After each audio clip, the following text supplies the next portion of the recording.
घर की स्त्रियां मंगलाचार गा रही थीं। चारों ओर हर्ष और उल्लास का माहौल था। कहीं ढोल नगाड़े बजाए जा रहे थे तो कहीं से पकवानों की खुशबू आ रही थी। कोई नए कपड़े पहनकर दूसरे दिन के लिए तैयारी कर रहे थे तो कोई मेहमानों को दिए जाने वाले उपहारों को सजाने की तैयारी कर रहे थे। कुल मिलाकर वहाँ उपस्थित सभी लोग किसी न किसी काम में व्यस्त थे। लेकिन क्या मजाल कि सैकड़ों लोगों की उस भीड़ में एक को भी फुर्सत मिली हो ये जानने कि 75 वर्षीय बूढ़ी अम्मा रजनी जी ने कुछ खाया है या नहीं, कहीं उन्हें प्यास तो नहीं लगी है। कोई भी उनके बारे में पूछा नहीं कि सुबह से लेकर शाम हो गई, लेकिन अम्मा जी की तरफ किसी ने ध्यान ही नहीं दिया। दरअसल आज रजनी जी के पोते ईशान की शादी है। ईशान तो अपनी शादी की तैयारियों में ही इतना व्यस्त हो गया था कि उसे घर में क्या हो रहा है पता ही नहीं चला। लेकिन रजनी जी की पोती गौरी, जो अपने भाई से पूरे 10 साल छोटी थी, उसे सब पता था कि उसकी दादी के साथ कैसा व्यवहार किया जा रहा है, लेकिन उसकी कौन सुनने वाला था। उसने अपनी माँ से कई बार कहा कि दादी को भूख लगी है, खाना दे दो, लेकिन उसकी माँ अर्चना ने उसे डांट डपट कर चुप करा दिया। फिर वो अपने घर में आए, मेहमानों से भी अपनी दादी के लिए खाना देने के लिए कहा, लेकिन उसे बच्ची समझकर सभी ने चुप करा दिया। जब गौरी की बात किसी ने नहीं सुना तो उसने चुपचाप समोसे, कचौड़ी, गाजर का हलवा, मंगोड़े, पकौड़े और खीर पूड़ी एक थाली में निकाला और अपनी दादी के कमरे में ले जाकर रख दिया और धीरे से अपनी दादी को आवाज़ लगाया। कमरे में अंधेरा होने के कारण गौरी को कुछ दिखाई नहीं दे रहा था, लेकिन अम्मा जी की आंतें भूख से कुलबुला रही थीं। वो झट से अपने पलंग से उठी और गौरी की आवाज़ की ओर बढ़ी। उन्होंने गौरी का आवाज़ पहचान लिया था। गौरी ने जैसे ही भोजन की थाली उनकी तरफ बढ़ाया, वो उस पर ऐसे टूट पड़ी जैसे कई दिनों से भूखी हो, और हो भी क्यों ना, क्योंकि सारे पकवानों की खुशबू उनकी भूख को और अधिक जो बढ़ा रही थी। वो थाली में रखे सारे पकवान थोड़ी ही देर में चट कर गई।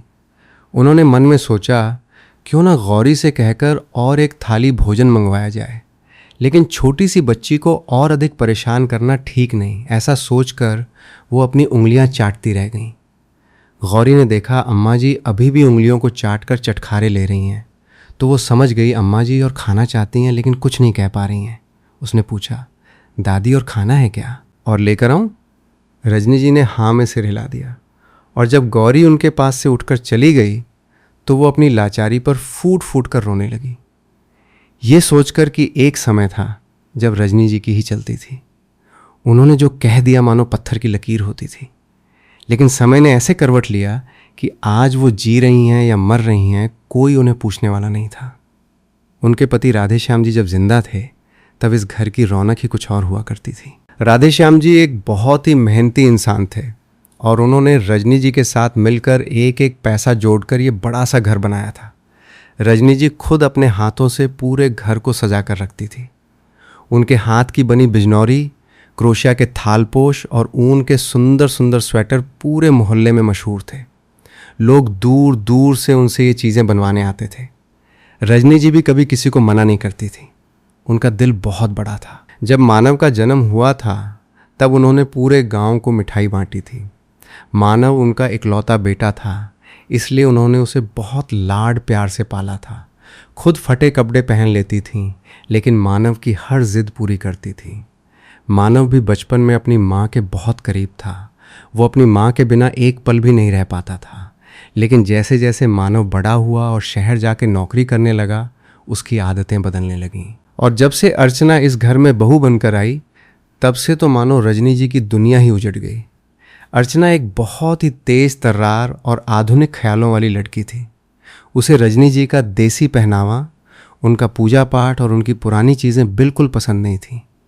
उसने धीरे धीरे पूरे घर पर अपना कब्जा जमा लिया और रजनी जी को घर के सबसे छोटे और अंधेरे कमरे में रहने पर मजबूर कर दिया। मानव भी अपनी पत्नी की बातों में आकर अपनी उस माँ को भूल गया जिसने उसे जन्म दिया था। वो अर्चना के हर गलत काम में उसका साथ देने लगा। रजनी जी ने कई बार मानव को समझाने की कोशिश की, लेकिन मानव ने उनकी एक नहीं सुनी। उल्टा वो उन पर ही चिल्लाने लगता था। माँ, तुम पुरानी सोच वाली हो, तुम्हें नए ज़माने के तौर तरीके समझ में नहीं आते। मानव के ये शब्द रजनी जी के दिल में तीर की तरह चुभते थे। आज उसी मानव के बेटे की शादी थी, लेकिन उस शादी में रजनी जी के लिए कोई जगह नहीं थी। सुबह से शाम और शाम से रात हो गई, लेकिन किसी ने भी रजनी जी को खाना या पानी के लिए नहीं पूछा। यहाँ तक कि उनकी बेटी भी उनसे पूछने नहीं आई, क्योंकि उनकी इज्जत का सवाल जो था, अगर वो उनसे मिलने जाती तो लोगों को पता चल जाता कि ये बुढ़िया इनकी माँ है, इसलिए वो उनके पास गई तक नहीं। रात में जब सभी लोगों का खाना चल रहा था, अचानक बिजली चली गई। सभी लोग पसीने से तरबतर हुए जा रहे थे। तभी लोगों को हाथ पंखे अर्थात बिजनौरी का याद आया। उस समारोह में रजनी जी के बेटे मानव के अधिकारी और उनकी पत्नी भी आए हुए थे। मानव के अधिकारी की पत्नी सुनैना ने मानव की पत्नी अर्चना से कहा, अर्चना, तुम्हारे घर में पुराने ज़माने के हाथ पंखे उसे क्या कहते हैं? तभी दबी जुबान से किसी ने कहा, बिजनौरी। सुनैना ने कहा, हाँ हाँ वही बिजनौरी नहीं है क्या? तब अर्चना थोड़ी सकुचाते हुए बोली, हाँ हाँ है ना महोदया, लेकिन कहाँ रखा है, ढूंढना पड़ेगा। ढूंढना पड़ेगा शब्द सुनकर मानव के अधिकारी कोमल प्रसाद बोले, क्या मानव, बुजुर्गों द्वारा बनाया गया कोई भी सामान तुम्हारे लिए कोई मायने नहीं रखता क्या? ढूंढना पड़ेगा से तुम्हारा क्या मतलब है? क्या तुमने अम्मा जी के द्वारा बनाया गया बिजनौरी को यूं ही कहीं भी फेंक दिया है जिसे ढूंढना पड़ेगा?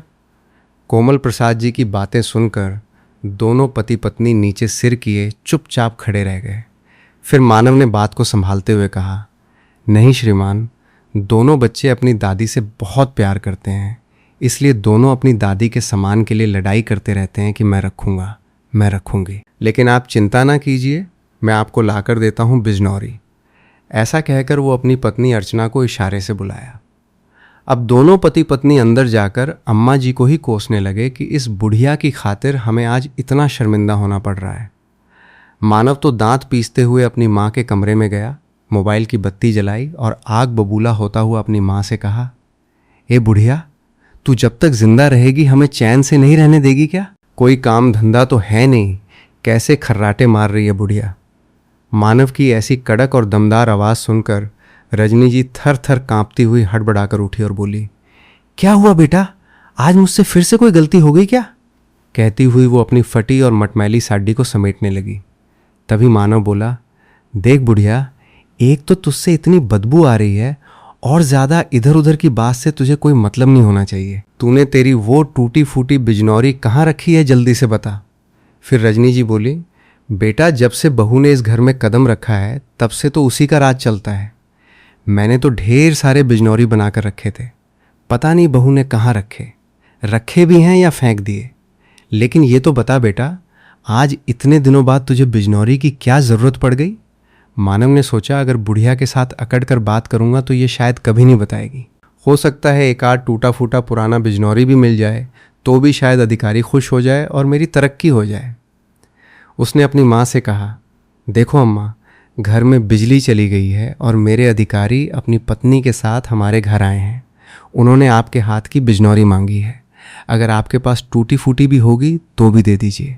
अगर आप दे देंगी तो मेरी तरक्की हो जाएगी। बेटे की तरक्की की बातें सुनकर अम्मा जी बेटे बहू द्वारा किए गए अपमान और बेइज्जती को भूल गई और अपने पलंग से ऐसी उठी जैसे उनके शरीर में नई ऊर्जा का संचार हो गया हो। उन्होंने तुरंत अपने बक्से का ताला खोला और अपने पति की फ़ोटो के साथ एक बिजनौरी जो हमेशा संभाल कर रखती थी, जिसे उनके पति ने उन्हें उनकी मुंह दिखाई के दिन दिया था, वो बिजनौरी उनके दिल के इतना करीब था कि वे उसे हमेशा संभाल कर रखा करती थीं। लेकिन आज वो माता अपने बेटे के उज्जवल भविष्य के लिए अपने प्यार की निशानी को देने के लिए भी तैयार हो गई। मानव ने उस बिजनौरी को माँ के हाथ से ऐसा झपट्टा मारा जैसे वो उन पर एहसान कर रहा हो।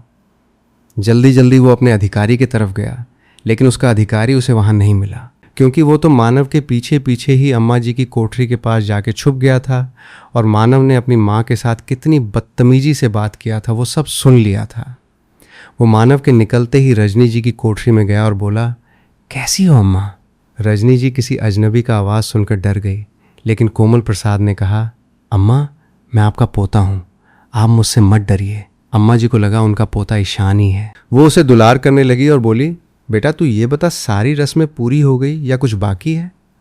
कोमल प्रसाद ने कहा, हाँ अम्मा, पूरी हो गई। रजनी जी को लगा मेरा ईशू तो मुझे दादी कहता है, लेकिन आज अम्मा क्यों कह रहा है? फिर सोचा ईशू को भी मेरे लिए कुछ ज़्यादा ही प्यार आ रहा होगा, इसलिए अम्मा कह रहा होगा। कोमल प्रसाद ने रजनी जी के साथ इधर उधर की बातें की, फिर वहाँ से चले गए। मानव ने वो बिजनौरी अपने अधिकारी की पत्नी सुनैना को ले जाकर दे दिया। सुनैना ने वो बिजनौरी देखा तो वो बहुत खुश हुई। वो उसे अपने हाथों से चलाने लगी और अपने बचपन की यादों में खो गई। उसी समय कोमल प्रसाद आकर अपनी पत्नी से वो बिजनौरी छीन लिए और अपने हाथों से चलाने लगे। फिर उनकी पत्नी ने उनसे छीनना चाहा। इस प्रकार थोड़ी देर वहाँ बच्चों की तरह माहौल हो गया। दोनों पति पत्नी की छीना झपटी देखकर मानव बोला, श्रीमान आप लोग शांत हो जाइए, ऐसी ही एक और बिजनौरी माँ से कहकर आपके लिए बनवा दूंगा। मानव की बात सुनकर दोनों पति पत्नी शांत हो गए। तब कोमल प्रसाद ने मानव से कहा, ठीक है मानव, तुम नया बिजनौरी तो बनवाओगे, लेकिन मेरे सामने बनवाना ताकि मैं अपना बचपन जी सकूं। तभी सुनैना बोली, हाँ मानव, मैं भी अम्मा जी के साथ साथ बिजनौरी बनाना सीख जाऊंगी। तुम जल्दी से जल्दी बिजनौरी बनाने के लिए सामग्री की व्यवस्था करो। मानव ने हाँ में सिर हिला दिया और अपने बेटे के विवाह की तैयारी में लग गया। इस बीच घर का माहौल पूरी तरह से बदल चुका था। बारात जाने का समय करीब आ रहा था और घर में हलचल तेज हो गई थी। गौरी अपनी दादी के पास वापस जाने की कोशिश कर रही थी, लेकिन किसी न किसी काम के चलते उसे रोक लिया जाता था। उसका मन अपनी दादी में ही अटका हुआ था। वो सोच रही थी कि दादी ने भरपेट खाना खाया होगा या नहीं। तभी अचानक उसकी नज़र कोमल प्रसाद जी पर पड़ी, जो बड़े ही सम्मान के साथ बिजनौरी को निहार रहे थे। गौरी को यह देखकर बहुत अच्छा लगा कि कोई तो है जो उसकी दादी की बनाई हुई चीज़ की कद्र कर रहा है। रजनी जी अपनी कोठरी में बैठी बैठी गौरी का इंतज़ार कर रही थी। उन्हें नींद आ रही थी, लेकिन पेट की भूख अभी पूरी तरह शांत नहीं हुई थी। गौरी के आने की आस में वो दरवाज़ा ताक रही थी। कुछ देर बाद बिजली आ चुकी थी। बिजली आ जाने के बाद सुनैना ने उस बिजनौरी को ध्यान से देखा तो उस पर रजनी और राधेश्याम लिखा था। वो बिजनौरी कहीं कहीं से टूट भी गया था। उसके आसपास जो गोटा लगा था वो भी थोड़ा थोड़ा सा फट गया था, लेकिन वो रजनी जी के लिए किसी खजाने से कम नहीं था। सुनैना ने जब वो नाम पढ़ा तो उसे भी एहसास हुआ कि ये बिजनौरी अम्मा जी के लिए कितना कीमती होगा। उसका मन गवाही नहीं दे रहा था कि उसे और ज़्यादा देर तक अपने पास रखे। उसने उस बिजनौरी को अम्मा जी को वापस देने के लिए अर्चना से कहा, तो उसने लापरवाही से कह दिया, ठीक है महोदया, यहीं कहीं रख दीजिए, मैं बाद में अम्मा जी को दे दूंगी। अर्चना की बातें सुनकर सुनैना दंग रह गई। उसने थोड़ी देर बाद फिर एक बार कहा, अर्चना, ये बिजनौरी अम्मा जी की ही है ना, तुम इसे अम्मा जी को दे आओ। तब अर्चना बोली, महोदया, ये सड़ी गली बिजनौरी ही तो है, बहुत पुरानी हो गई है, वैसे भी अब इसका कोई काम नहीं पड़ता, रख दीजिए यही कहीं। सुनैना बोली, नहीं अर्चना, तुम इस बिजनौरी की कीमत नहीं समझती, परंतु मैं समझ रही हूँ। जाओ पहले इसे अम्मा जी को देकर आओ, और हाँ, उन्हें इसे बड़े प्यार से देना और धन्यवाद भी कहना। अर्चना का तो खून खौल रहा था अपनी सासू माँ के लिए ऐसी अच्छी और प्यारी प्यारी बातें सुनकर। वो बेमन से हाँ तो कह दिया, लेकिन बिजनौरी को ले जाकर एक कोने में पटक दिया। सुनैना अर्चना के सारे करतूत देख रही थी। उसने उस बिजनौरी को चुपचाप उठा लिया। विवाह का पहला दिन इसी तरह समाप्त हुआ और घर में थकावट और उदासी का एक अजीब सा मिश्रण छा गया। अगले दिन की शुरुआत फिर से उसी भाग दौड़ के साथ हुई। मेहमानों की भीड़ और बढ़ गई थी। आज मुख्य विवाह समारोह था, इसलिए घर के हर सदस्य पर काम का भारी दबाव था। अर्चना अपनी महंगी साड़ी और आभूषणों को सजाने में लगी थी, जबकि मानव मेहमानों के स्वागत सत्कार में व्यस्त था। किसी को भी अम्मा जी का ख्याल नहीं था। गौरी ने सुबह उठते ही सबसे पहले अपनी दादी के पास जाने का फैसला किया। उसने रसोई में जाकर कुछ ताज़े फल और एक गिलास दूध लिया और छुपते छुपाते दादी की कोठरी की तरफ चल पड़ी। अम्मा जी रात भर ठीक से सो नहीं पाई थी। एक तो गर्मी और ऊपर से अपने बेटे के कटु शब्द उनके कानों में गूंज रहे थे। जब गौरी ने कमरे का दरवाज़ा खोला तो अम्मा जी की आंखों में चमक आ गई। उन्होंने गौरी को अपने सीने से लगा लिया। गौरी ने उन्हें दूध का गिलास देते हुए कहा, दादी इसे पी लो, आज तो घर में बहुत भीड़ है, पता नहीं दोपहर को खाना कब मिलेगा। अम्मा जी ने गौरी के माथे को चूमा और कहा, तू मेरी कितनी फिक्र करती है मेरी बच्ची, भगवान तुझे हमेशा खुश रखे। गौरी ने दादी के पास बैठकर उनसे उनके और दादाजी के पुराने किस्से सुनने की जिद की। अम्मा जी भी खुशी खुशी उसे बताने लगी कि कैसे राधेश्याम जी ने उन्हें पहली बार मुंह दिखाई में वो बिजनौरी दी थी। उन्होंने बताया कि वो बिजनौरी केवल एक पंखा नहीं था, बल्कि उनके प्यार और सम्मान का प्रतीक था। गौरी बहुत ध्यान से सब सुन रही थी। उसे अपनी दादी की इन कहानियों में बहुत रस आता था। उधर बाहर सुनैना और कोमल प्रसाद भी तैयार होकर समारोह में शामिल होने आ गए थे। सुनैना के हाथ में वही बिजनौरी थी जो उसने अर्चना के फेंकने के बाद उठा ली थी। उसने फैसला किया था कि वो खुद अम्मा जी से मिलेगी और उन्हें ये बिजनौरी लौटाएगी। जब वो मंडप के पास बैठी थी तो उसकी नज़र बार बार गौरी पर जा रही थी, जो बहुत ही शांत और समझदार बच्ची लग रही थी। सुनैना ने गौरी को अपने पास बुलाया और उससे उसकी दादी के बारे में पूछा। गौरी ने मासूमियत से बताया कि दादी अपने कमरे में हैं और वो बहुत अच्छी कहानियाँ सुनाती हैं। सुनैना ने गौरी से कहा कि क्या वो उसे अपनी दादी से मिलवा सकती है। गौरी तुरंत तैयार हो गई और सुनैना का हाथ पकड़कर उसे अम्मा जी की कोठरी की तरफ ले गई। कोठरी के बाहर पहुंचकर सुनैना ने महसूस किया कि ये कमरा घर के बाकी हिस्सों से कितना अलग और उपेक्षित है। उसने दरवाज़ा खटखटाया और अंदर प्रवेश किया। अम्मा जी ने एक अजनबी को अपने कमरे में देखकर थोड़ा संकोच किया। सुनैना ने आगे बढ़कर अम्मा जी के पैर छुए और अपना परिचय दिया। उसने कहा, अम्मा जी, मैं मानव के अधिकारी की पत्नी हूँ। मेरा नाम सुनैना है। अम्मा जी ने आशीर्वाद देते हुए उसे बैठने के लिए कहा। सुनैना ने अपने थैले से वो बिजनौरी निकाली और अम्मा जी को देते हुए कहा, अम्मा जी, ये आपकी अमानत है। इसे अर्चना ने कल गलती से कहीं रख दिया था। मुझे मिल गई तो मैं आपको देने आ गई। बिजनौरी को देखकर अम्मा जी की आंखों में आंसू आ गए। उन्होंने उसे चूम कर अपनी छाती से लगा लिया। सुनैना ने अम्मा जी से काफ़ी देर तक बातें की। उसने उनके हुनर की बहुत तारीफ़ की और कहा कि वो उनसे बहुत कुछ सीखना चाहती है। अम्मा जी को इतने सालों बाद किसी से इतना सम्मान और प्यार मिल रहा था, उनका दिल भर आया। उन्होंने सुनैना को अपने संदूक से ऊन और धागे से बनी कुछ और चीज़ें दिखाईं। सुनैना उन कलाकृतियों को देखकर हैरान रह गई। उसने कहा, अम्मा जी, आपके हाथों में तो जादू है। आज के ज़माने में ऐसी कला देखने को नहीं मिलती। आप चाहें तो हम आपके इस हुनर को बहुत आगे तक ले जा सकते हैं। अम्मा जी ने बस एक फीकी सी मुस्कान दी, क्योंकि उन्हें अपने बेटे और बहू से किसी भी तरह के सहयोग की उम्मीद नहीं थी। सुनैना ने मन ही मन कुछ ठान लिया था। वो बाहर आई और अपने पति कोमल प्रसाद को सारी बात बताई। कोमल प्रसाद तो पहले ही अम्मा जी की हालत देखकर बहुत दुखी थे। उन्होंने तय किया कि वे अम्मा जी को इस नरक से बाहर निकालकर एक नई पहचान देंगे। विवाह का समारोह बहुत ही धूमधाम से संपन्न हुआ। ईशान अपनी नई नवेली दुल्हन के साथ घर आ गया। घर में खुशियों का माहौल था, लेकिन अम्मा जी की कोठरी में वही पुराना सन्नाटा पसरा हुआ था। किसी ने भी नई दुल्हन को अम्मा जी से आशीर्वाद लेने के लिए उनके पास नहीं भेजा। अर्चना ने जानबूझकर इस बात को नज़रअंदाज कर दिया, क्योंकि वो नहीं चाहती थी कि उसकी नई बहू उस बुढ़िया से मिले और उसके मन में उसके लिए कोई सहानुभूति पैदा हो।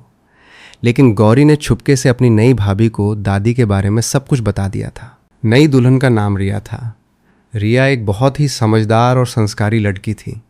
उसे ये जानकर बहुत दुख हुआ कि इस घर की सबसे बुजुर्ग महिला के साथ ऐसा व्यवहार किया जाता है। उसने मन ही मन फैसला किया कि वो दादी को उनका खोया हुआ सम्मान वापस दिलाएगी। रिया ने अपनी शादी की थकान मिटाने के बाद सबसे पहले रसोई में जाकर दादी के लिए अपने हाथों से खाना बनाया। उसने एक सुंदर सी थाली सजाई और गौरी के साथ दादी की कोठरी में गई। अम्मा जी अचानक नई दुल्हन को अपने कमरे में देखकर चौंक गई। रिया ने आगे बढ़कर अम्मा जी के पैर छुए और कहा, दादी माँ, मैं आपकी नई बहू रिया हूँ, मुझे आशीर्वाद दीजिए। अम्मा जी ने कांपते हाथों से रिया के सिर पर हाथ रखा और ढेर सारा आशीर्वाद दिया। रिया ने उन्हें अपने हाथों से खाना खिलाया। अम्मा जी की आंखों से खुशी के आंसू बहने लगे। उन्होंने सोचा कि शायद अब उनके अच्छे दिन आने वाले हैं। लेकिन अर्चना को जब ये बात पता चली तो उसने घर में आसमान सिर पे उठा लिया। उसने रिया को बहुत बुरा भला कहा और उसे हिदायत दी कि वो आइंदा उस बुढ़िया के कमरे में ना जाए। रिया ने बहुत शांति से अर्चना की सारी बातें सुनी, लेकिन उसने अपनी सास के इस क्रूर व्यवहार के खिलाफ आवाज़ उठाने का मन बना लिया था। मानव ने भी अपनी पत्नी का साथ दिया और रिया को चेतावनी दी कि वो घर के मामलों में दखल ना दे। इस घटना के बाद घर का माहौल काफ़ी तनावपूर्ण हो गया। गौरी और रिया दोनों ही अम्मा जी की भलाई के लिए एक हो गई थी। उधर सुनैना और कोमल प्रसाद अम्मा जी के लिए कुछ बड़ा करने की योजना बना रहे थे। उन्होंने शहर के एक बड़े कला केंद्र में अम्मा जी की कलाकृतियों की प्रदर्शनी लगाने का विचार किया। इसके लिए उन्हें अम्मा जी की सहमति और उनके द्वारा बनाई गई बहुत सारी चीज़ों की ज़रूरत थी। कोमल प्रसाद ने मानव को अपने कार्यालय बुलाया और उसे बताया कि वे उसकी माँ के हुनर को दुनिया के सामने लाना चाहते हैं। मानव ये सुनकर बहुत हैरान हुआ। उसे समझ नहीं आ रहा था कि उसके अधिकारी को उसकी उस अनपढ़ और गंवार माँ में क्या खास दिख गया है, लेकिन वो अपने अधिकारी को मना भी नहीं कर सकता था। उसने घर आकर अर्चना को सारी बात बताई। अर्चना तो आग बबूला हो गई। उसने कहा, क्या ज़रूरत है उस बुढ़िया को सिर पे चढ़ाने की? अगर उसकी प्रदर्शनी लग गई और लोगों को पता चल गया कि हम उसके साथ कैसा व्यवहार करते हैं तो हमारी तो समाज में नाक कट जाएगी। मानव भी उसकी बातों से सहमत था, लेकिन अधिकारी के आदेश का पालन करना भी मजबूरी थी। दोनों ने मिलकर एक योजना बनाई कि वे अधिकारी को ये कह देंगे कि अम्मा जी अब बहुत बीमार रहती हैं और उनसे कोई काम नहीं हो सकता। अगले दिन मानव ने कार्यालय जाकर कोमल प्रसाद से झूठ बोल दिया, लेकिन कोमल प्रसाद इतने कच्चे खिलाड़ी नहीं थे। उन्हें मानव की बातों पर शक हुआ। उन्होंने तय किया कि वे खुद अम्मा जी से मिलेंगे और सच्चाई का पता लगाएंगे। शाम को जब कोमल प्रसाद और सुनैना मानव के घर पहुंचे तो उन्होंने जो देखा वो उनके रोंगटे खड़े कर देने वाला था। अर्चना अम्मा जी को एक कोने में खड़ा करके बुरी तरह डांट रही थी और उनके हाथ से क्रोशिया छीनने की कोशिश कर रही थी। अम्मा जी रोते हुए अर्चना से विनती कर रही थी कि वो उनका क्रोशिया ना छीने, क्योंकि वो रिया के लिए एक स्वेटर बना रही थी। कोमल प्रसाद ने जोर से चिल्लाकर कहा, रुक जाओ अर्चना। उनकी आवाज़ सुनकर अर्चना और मानव दोनों के होश उड़ गए। कोमल प्रसाद आगे बढ़े और उन्होंने अम्मा जी को सहारा देकर वहाँ से हटाया। सुनैना ने अम्मा जी को अपने गले से लगा लिया और उन्हें ढांढस बंधाया। कोमल प्रसाद ने मानव की तरफ देखते हुए कहा, मुझे तुम लोगों से यही उम्मीद थी। तुम लोगों ने इंसानियत की सारी हदें पार कर दी हैं। एक बूढ़ी और बेबस माँ के साथ ऐसा व्यवहार करते हुए तुम्हें शर्म नहीं आती? मानव ने सफाई देने की कोशिश की। नहीं श्रीमान, आप गलत समझ रहे हैं। दरअसल माँ की दिमागी हालत ठीक नहीं है। ये कुछ भी उटपटांग काम करती रहती हैं, इसलिए हम इन्हें मना कर रहे थे। कोमल प्रसाद ने कड़क आवाज़ में कहा, चुप रहो मानव, मैं सब कुछ अपनी आंखों से देख चुका हूँ। तुम्हारी माँ बिल्कुल ठीक है। अगर कोई बीमार है तो वो तुम दोनों की मानसिकता है। मैं अम्मा जी को अपने साथ ले जा रहा हूँ। अब से वे हमारे घर रहेंगी और उनकी देखभाल की जिम्मेदारी हमारी होगी। ये सुनकर अर्चना और मानव दोनों परेशान हो गए। उन्हें लगा कि अगर अधिकारी उनकी माँ को ले गए तो उनकी समाज में बहुत बदनामी होगी। अर्चना ने घड़ियाली आंसू बहाते हुए कहा, नहीं श्रीमान, आप हमारी माँ को हमसे दूर मत कीजिए। हम अपनी गलती सुधार लेंगे। हम उनकी बहुत अच्छी तरह से देखभाल करेंगे। लेकिन कोमल प्रसाद ने उनकी एक ना सुनी। उन्होंने सुनैना से कहा कि वो अम्मा जी का सारा ज़रूरी सामान बांध लें। गौरी और रिया दोनों ये सब देखकर बहुत खुश थी कि अब अम्मा जी को इस नरक से मुक्ति मिल जाएगी। अम्मा जी ने अपना छोटा सा संदूक लिया जिसमें उनकी बिजनौरी, क्रोशिया और कुछ पुरानी यादें थीं। जब वे घर से बाहर निकल रही थीं तो उन्होंने एक बार पलटकर अपने उस घर को देखा जिसे उन्होंने अपने खून पसीने से सींचा था। उनकी आंखों में आंसू थे, लेकिन दिल में एक नई उम्मीद की किरण भी थी। गौरी और रिया ने उनके पैर छुए और उन्हें विदा किया। कोमल प्रसाद और सुनैना अम्मा जी को अपने घर ले आए। उनका घर बहुत ही बड़ा और सुंदर था। सुनैना ने अम्मा जी के लिए एक बहुत ही हवादार और रोशनी वाला कमरा तैयार किया था। कमरे में उनकी सुविधा का हर सामान मौजूद था। अम्मा जी को ऐसा लग रहा था जैसे वे स्वर्ग में आ गई हों। सुनैना ने उन्हें अपने हाथों से खाना खिलाया और उन्हें आराम करने के लिए कहा। अगले दिन से सुनैना ने अम्मा जी के साथ बिजनौरी और क्रोशिया बनाना सीखना शुरू कर दिया। अम्मा जी बहुत ही धैर्य के साथ उसे सब कुछ सिखाती थी। कोमल प्रसाद ने शहर के बड़े कला समीक्षकों को अपने घर बुलाया और उन्हें अम्मा जी की कलाकृतियाँ दिखाईं। सभी ने उनके काम की बहुत सराहना की। उन्होंने कहा कि आज के समय में ऐसी बारीक और पारंपरिक कला बहुत दुर्लभ है। कोमल प्रसाद ने प्रदर्शनी की तैयारियां तेज कर दी। अम्मा जी दिन रात मेहनत करके नई नई चीज़ें बनाने लगीं। सुनैना उनका पूरा साथ देती थी। इस बीच मानव और अर्चना को समाज में बहुत अपमान सहना पड़ रहा था। लोगों को पता चल गया था कि उनके अधिकारी उनकी माँ को अपने साथ ले गए हैं क्योंकि वे लोग उनके साथ बुरा व्यवहार करते थे। मानव की नौकरी भी खतरे में थी। उसे कार्यालय में कोई सम्मान नहीं देता था। अर्चना की सहेलियां भी अब उसके घर आने से कतराने लगी थीं। रिया ने घर की कमान अपने हाथों में ले ली थी और वो अब गौरी का बहुत अच्छे से ख्याल रखती थी। वो दोनों अक्सर अम्मा जी से मिलने कोमल प्रसाद के घर जाती थी। अम्मा जी उन्हें देखकर बहुत खुश होती थी।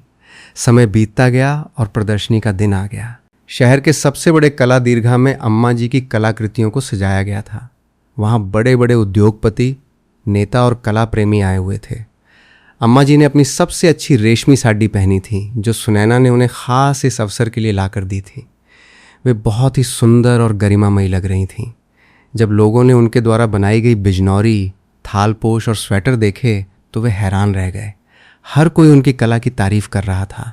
समाचार वालों ने अम्मा जी के साक्षात्कार लिए। उनकी तस्वीरें अखबारों और पत्रिकाओं में छपी। अम्मा जी रातों रात एक मशहूर कलाकार बन गई। उनकी कलाकृतियों की मुहमांगी कीमत मिल रही थी। कोमल प्रसाद ने सारा पैसा अम्मा जी के नाम पर एक बैंक खाते में जमा करवा दिया। अम्मा जी ने उस पैसे से एक संस्था खोलने का फैसला किया जो उन बुजुर्ग महिलाओं की मदद करेगी जिन्हें उनके परिवार वालों ने घर से निकाल दिया हो या जिनके साथ बुरा व्यवहार किया जाता हो। ये खबर पूरे शहर में आग की तरह फैल गई। जब मानव और अर्चना ने दूरदर्शन पर अम्मा जी का साक्षात्कार देखा और उनके लाखों रुपए कमाने की बात सुनी तो वे दोनों लालच से पागल हो गए। उन्हें विश्वास ही नहीं हो रहा था कि जिस माँ को वे एक बोझ समझते थे वो आज इतनी बड़ी हस्ती बन गई है। मानव ने तुरंत अर्चना से कहा कि उन्हें किसी भी तरह अम्मा जी को मनाकर वापस घर लाना होगा। अर्चना भी उसकी बात से सहमत थी। दोनों ने अपने चेहरे पर झूठा पछतावा ओढ़ लिया और अगले ही दिन कोमल प्रसाद के घर पहुंच गए। वहां जाकर वे दोनों अम्मा जी के पैरों में गिर पड़े और फूट फूट कर रोने लगे। मानव ने कहा, माँ मुझे माफ़ कर दो, मुझसे बहुत बड़ी भूल हो गई। मैं तुम्हारी अहमियत को नहीं समझ पाया। तुम्हारे बिना हमारा घर सूना हो गया है। कृपया हमारे साथ वापस घर चलो। अर्चना ने भी रोते हुए कहा, हाँ अम्मा जी, हम आपके बिना नहीं रह सकते। रिया और गौरी भी आपको बहुत याद करते हैं। हमें एक मौका और दे दीजिए। अम्मा जी ने उन दोनों को अपने पैरों से उठाया। उनकी आंखों में ना तो कोई गुस्सा था और ना ही कोई ममता। उन्होंने बहुत ही शांत स्वर में कहा, तुम लोग यहाँ मेरी वजह से नहीं बल्कि मेरे पैसे और मेरी शोहरत की वजह से आए हो। जब मैं उस अंधेरी कोठरी में भूखी प्यासी पड़ी रहती थी तब तुम में से कोई नहीं आया। तब तुम्हारे लिए मैं सिर्फ एक बदबूदार बुढ़िया थी। आज जब दुनिया मेरी कद्र कर रही है तो तुम्हें मुझ में अपनी माँ नजर आने लगी। मैंने तुम्हें दिल से माफ़ कर दिया है मानव, क्योंकि तुम मेरे बेटे हो। लेकिन मैं अब तुम्हारे साथ वापस उस घर में कभी नहीं जाऊंगी। मेरी दुनिया अब यहाँ है, इन लोगों के साथ जिन्होंने मुझे तब सम्मान दिया जब मेरा अपना खून मुझे ठुकरा चुका था। अम्मा जी की बातें सुनकर मानव और अर्चना शर्म से पानी पानी हो गए। उनके पास कहने के लिए कोई शब्द नहीं थे। वे चुपचाप वहाँ से चले गए। उनके जाने के बाद सुनैना ने अम्मा जी का हाथ पकड़ा और कहा, अम्मा जी आपने बिल्कुल सही किया। ऐसे स्वार्थी लोगों को कभी भी माफ़ नहीं करना चाहिए। अम्मा जी ने मुस्कुराते हुए कहा, बेटी, जीवन में सुख और दुख दोनों आते हैं, लेकिन इंसान की असली पहचान तब होती है जब वो दुख में भी अपनी गरिमा बनाए रखे। मैंने कभी किसी का बुरा नहीं चाहा और शायद इसीलिए भगवान ने मुझे तुम जैसे फरिश्ते भेजे। प्रदर्शनी की सफलता के बाद अम्मा जी की मांग और बढ़ गई। दूर दूर से लोग उनसे मिलने और उनका काम देखने आते थे। कोमल प्रसाद ने उनकी संस्था का भी पंजीकरण करवा दिया था और बहुत सी बेसहारा महिलाएं वहां आकर रहने लगी थीं।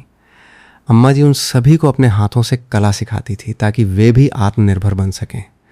गौरी और रिया भी अक्सर वहां जाकर अम्मा जी की मदद करती थी। गौरी ने अपनी पढ़ाई के साथ साथ अम्मा जी से बिजनौरी बनाना भी सीख लिया था। वो चाहती थी कि वो अपनी दादी की इस कला को आगे बढ़ाए। रिया ने घर में अर्चना के खिलाफ एक मजबूत मोर्चा खोल दिया था। उसने अर्चना को साफ कह दिया था कि अगर वो घर में शांति चाहती है तो उसे अपने व्यवहार में बदलाव लाना होगा। अर्चना अब बिल्कुल अकेली पड़ गई थी। उसका पति भी अब उसकी कोई बात नहीं सुनता था क्योंकि नौकरी जाने के डर से वो बहुत तनाव में रहने लगा था। एक दिन मानव कार्यालय से बहुत उदास होकर घर लौटा। उसने अर्चना को बताया कि उसे नौकरी से निकाल दिया गया है। कोमल प्रसाद ने स्पष्ट कर दिया था कि जो इंसान अपनी माँ का सम्मान नहीं कर सकता वो उनकी कंपनी में काम करने लायक नहीं है। ये सुनकर अर्चना के पैरों तले ज़मीन खिसक गई। अब उनके पास ना तो अम्मा जी का पैसा था और ना ही मानव की नौकरी। गरीबी और लाचारी ने उनके दरवाजे पर दस्तक दे दी थी। वे दिन ब दिन कर्ज में डूबते जा रहे थे। रिया और ईशान ने मिलकर घर का खर्च चलाना शुरू कर दिया, लेकिन उन्होंने मानव और अर्चना को उनके हाल पर छोड़ दिया। उन्होंने महसूस किया कि यही उनके कर्मों की सज़ा है। दूसरी तरफ अम्मा जी की संस्था दिन दूनी रात चौगुनी तरक्की कर रही थी। उन्होंने बहुत सी महिलाओं का जीवन संवार दिया था। वे सब अम्मा जी को अपनी माँ समान मानती थीं। एक दिन शहर के महापौर ने अम्मा जी को उनके उत्कृष्ट सामाजिक कार्य के लिए सम्मानित करने का फैसला किया। समारोह का आयोजन एक बहुत बड़े सभागार में किया गया था। अम्मा जी ने अपने साथ सुनैना, कोमल प्रसाद, रिया और गौरी को मंच पर बुलाया। उन्होंने अपने भाषण में कहा कि ये सम्मान उनका नहीं बल्कि उन सभी महिलाओं का है जिन्होंने कठिन परिस्थितियों में भी हार नहीं मानी। उन्होंने कोमल प्रसाद और सुनैना का भी धन्यवाद किया जिन्होंने उन्हें एक नया जीवन दिया। जब अम्मा जी को पुरस्कार दिया जा रहा था तो पीछे की पंक्ति में बैठे मानव और अर्चना फटेहाल स्थिति में उन्हें देख रहे थे। उनके कपड़े मैले थे और चेहरे पर भूख और निराशा साफ झलक रही थी। उन्हें अपने किए पर बहुत पछतावा हो रहा था, लेकिन अब समय निकल चुका था। उन्होंने अपनी किस्मत को खुद अपने हाथों से नष्ट कर दिया था। अम्मा जी की नज़र उन पर पड़ी, लेकिन उन्होंने उन्हें अनदेखा कर दिया। उन्होंने सीख लिया था कि जो रिश्ते सम्मान और प्यार की बुनियाद पर नहीं टिके होते, उन्हें ढोने का कोई मतलब नहीं होता। वो अब सिर्फ अपने काम और उन लोगों पर ध्यान केंद्रित करना चाहती थी जो वास्तव में उनकी कद्र करते थे। सम्मान समारोह के बाद अम्मा जी जब अपनी संस्था वापस लौटी तो उनका भव्य स्वागत किया गया। उन सभी महिलाओं ने जिनके जीवन में अम्मा जी ने रोशनी लाई थी, उनके लिए एक विशेष गीत तैयार किया था। वो गीत सुनकर अम्मा जी भावुक हो गईं। उन्हें लगा कि उनके जीवन का असली मकसद यही था। उन्होंने उन सभी महिलाओं को गले लगा लिया और कहा कि अब ये संस्था ही उनका परिवार है और वे सभी उनकी बेटियां हैं। जीवन अपने प्रवाह में आगे बढ़ता रहा। अम्मा जी ने अपनी कला के माध्यम से न केवल अपना बल्कि कई और लोगों का जीवन संवारा। उन्होंने ये साबित कर दिया कि उम्र चाहे कोई भी हो, अगर इंसान में लगन और मेहनत करने का जज्बा हो तो वो कुछ भी हासिल कर सकता है। उनकी कहानी पूरे शहर के लिए एक प्रेरणा बन गई थी। लोग उनकी मिसालें देते थे कि कैसे एक साधारण सी महिला ने अपने जीवन की सबसे बड़ी चुनौती का सामना किया और विजयी होकर उभरी।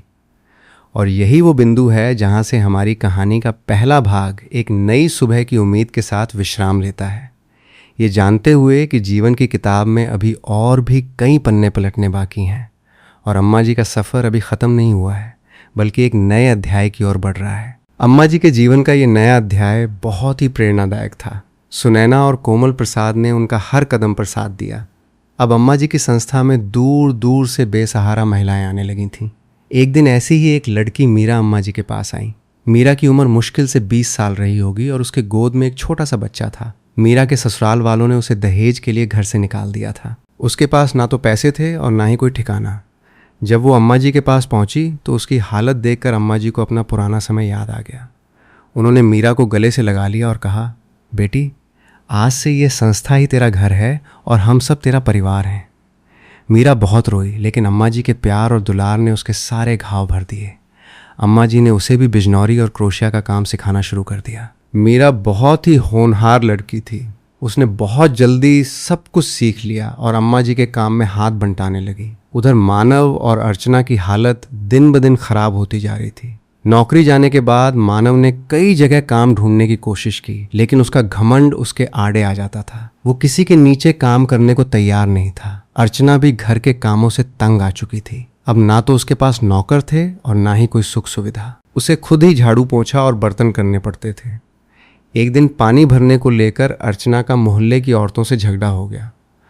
औरतों ने उसे बहुत ताने मारे और कहा, जो औरत अपनी सास की सगी नहीं हुई वो किसी और की क्या होगी। अर्चना को ये बातें बहुत चुभी, लेकिन वो कुछ कर नहीं सकती थी। उसे अपने किए पर पछतावा होने लगा था, लेकिन उसका अहंकार अभी भी पूरी तरह से टूटा नहीं था। रिया और ईशान अपनी ज़िंदगी में खुश थे। ईशान ने अपनी एक छोटी सी दुकान खोल ली थी और रिया एक विद्यालय में पढ़ाने लगी थी। दोनों अपनी कमाई का एक हिस्सा अम्मा जी की संस्था में दान करते थे। गौरी की पढ़ाई भी बहुत अच्छी चल रही थी। वो अक्सर अम्मा जी से मिलने आती और उनके साथ समय बिताती। अम्मा जी गौरी को देखकर बहुत खुश होती थी। उन्हें लगता था कि गौरी उनके परिवार की वो कड़ी है जो अभी भी उनसे जुड़ी हुई है। गौरी ने अम्मा जी से बिजनौरी बनाने की कला को इतने अच्छे से सीख लिया था कि वो अब नई नई रचनाएं बनाने लगी थीं। उसने अंतर्जाल की मदद से अम्मा जी के काम को और भी लोगों तक पहुंचाने का काम शुरू कर दिया। गौरी ने अम्मा जी की कलाकृतियों का एक पन्ना सामाजिक माध्यम पर बनाया, जहां वो उनके द्वारा बनाई गई चीज़ों की तस्वीरें और चलचित्र डालती थीं। देखते ही देखते वो पन्ना बहुत मशहूर हो गया और अम्मा जी के पास देश विदेश से मांग आने लगे। अम्मा जी की संस्था अब केवल एक आश्रय स्थल नहीं बल्कि एक सफल उद्योग बन गई थी। संस्था की महिलाओं को उनके काम का पूरा पैसा मिलता था, जिससे वे आत्मनिर्भर बन रही थीं। मीरा भी अब अपनी कमाई से अपने बच्चे का भविष्य संवार रही थी। अम्मा जी ने संस्था में एक छोटा सा विद्यालय भी खोल दिया था, जहां उन महिलाओं के बच्चों को मुफ्त शिक्षा दी जाती थी। कोमल प्रसाद और सुनैना अम्मा जी की इस सफलता से बहुत खुश थे। उन्होंने अम्मा जी के लिए एक बहुत बड़ा भवन बनवाने का फैसला किया ताकि और भी महिलाओं को वहां रखा जा सके। भवन का निर्माण कार्य बहुत तेजी से चल रहा था। अम्मा जी खुद हर काम की निगरानी करती थी। वे चाहती थीं कि वो भवन एक मंदिर की तरह हो, जहां हर दुखी औरत को शांति और सम्मान मिले। एक दिन शहर के एक बहुत बड़े व्यापारी श्रीमान खन्ना अम्मा जी से मिलने आए। श्रीमान खन्ना ने अम्मा जी के काम के बारे में बहुत सुना था और वे उनकी संस्था को एक बड़ा दान देना चाहते थे। श्रीमान खन्ना ने अम्मा जी से कहा, अम्मा जी, आप जो काम कर रही हैं वो सच में बहुत महान है। मैं आपकी संस्था को 25 लाख रुपए का दान देना चाहता हूं ताकि आप और भी महिलाओं की मदद कर सकें। अम्मा जी ने श्रीमान खन्ना का धन्यवाद किया और कहा कि ये पैसा उन महिलाओं के जीवन को और बेहतर बनाने में काम आएगा। श्रीमान खन्ना अम्मा जी की सादगी और विचारों से बहुत प्रभावित हुए। उन्होंने अम्मा जी को अपने शहर में होने वाले एक बहुत बड़े हस्तशिल्प मेले में मुख्य अतिथि के रूप में आमंत्रित किया। अम्मा जी ने उनका निमंत्रण स्वीकार कर लिया। मेले की तैयारी शुरू हो गई। अम्मा जी और उनकी संस्था की महिलाओं ने मेले के लिए दिन रात मेहनत करके बहुत सुंदर सुंदर चीज़ें बनाई। मेले का दिन आया। अम्मा जी सुनैना, कोमल प्रसाद, गौरी और रिया के साथ मेले में पहुंची। मेले में अम्मा जी का बहुत भव्य स्वागत किया गया। श्रीमान खन्ना ने खुद उनका स्वागत किया और उन्हें मंच पर ले गए। मेले में अम्मा जी के काम की एक अलग ही चमक थी। हर कोई उनके द्वारा बनाई गई बिजनौरी, थालपोश और स्वेटर की तारीफ कर रहा था। अम्मा जी ने मेले में एक बहुत ही भावुक भाषण दिया। उन्होंने कहा, कला किसी भी उम्र या परिस्थिति की मोहताज नहीं होती। अगर इंसान के अंदर कुछ करने की चाह हो तो वो हर मुश्किल को पार कर सकता है। उन्होंने अपनी संस्था की महिलाओं का भी जिक्र किया और कहा कि वे महिलाएं ही उनकी असली ताकत हैं। मेले में अम्मा जी की सारी कलाकृतियां बहुत अच्छे दामों में बिक गईं। अम्मा जी को इस मेले से बहुत प्रेरणा मिली। उन्होंने फैसला किया कि वे अब देश के हर कोने में जाकर अपनी कला का प्रदर्शन करेंगी और लोगों को जागरूक करेंगी। अम्मा जी का ये सफ़र अब एक नए मुकाम पर पहुंच गया था। उन्होंने अपनी कला से न केवल अपना बल्कि हजारों और महिलाओं का जीवन बदल दिया था। लेकिन उनके दिल के एक कोने में अभी भी अपने बेटे मानव के लिए एक कसक थी। वे जानती थीं कि मानव बहुत बुरी हालत में है, लेकिन वे यह भी जानती थीं कि उसे अपनी गलती का एहसास होना बहुत ज़रूरी है। उधर मानव और अर्चना के पास खाने के लिए भी पैसे नहीं बचे थे। मानव ने थक हार कर एक ढाबे पर बर्तन धोने का काम शुरू कर दिया था। जो मानव कभी अच्छे कपड़े पहनकर कार्यालय जाता था, आज वो फटे पुराने कपड़ों में जूठे बर्तन धो रहा था। अर्चना भी लोगों के घरों में झाड़ू पोछा करने लगी थी। दोनों की हालत बहुत दयनीय हो गई थी। उन्हें अपनी उस अंधियारी कोठरी की याद आती थी जहां वे अम्मा जी को रखते थे। आज वे खुद उसी नरक को जी रहे थे। एक दिन मानव ढाबे पर काम कर रहा था कि तभी वहां कोमल प्रसाद और सुनैना खाना खाने आए। मानव ने जैसे ही उन्हें देखा वो छुपने की कोशिश करने लगा, लेकिन कोमल प्रसाद की नज़र उस पर पड़ गई। कोमल प्रसाद ने उसे पहचान लिया और उसके पास गए। मानव उन्हें देखकर रोने लगा। उसने कहा, श्रीमान, मुझे माफ़ कर दीजिए, मैं बहुत बड़े पाप का भागी हूँ। मैंने अपनी माँ के साथ जो किया उसकी सज़ा मुझे मिल रही है। कोमल प्रसाद ने कहा, मानव इंसान को उसके कर्मों का फल यहीं भुगतना पड़ता है। तुमने अपनी माँ को खून के आंसू रुलाए थे, आज तुम खुद खून के आंसू रो रहे हो। अगर तुम सच में अपनी गलती सुधारना चाहते हो तो अपनी माँ से जाकर माफ़ी मांगो। शायद उनका दिल पसीज जाए और वे तुम्हें माफ़ कर दें।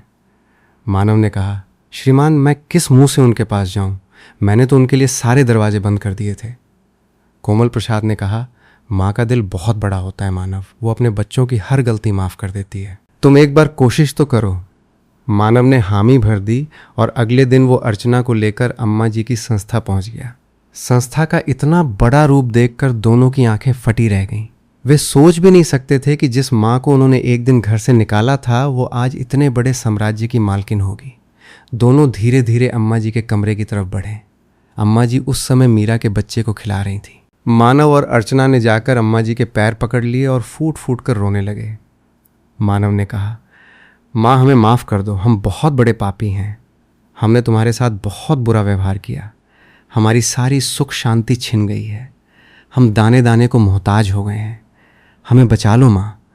अम्मा जी ने उन्हें रोते हुए देखा, लेकिन उनके चेहरे पर कोई भाव नहीं था। उन्होंने कहा, मैंने तुम्हें उसी दिन माफ़ कर दिया था जिस दिन मैंने वो घर छोड़ा था, लेकिन अब तुम मेरे लिए कुछ नहीं हो।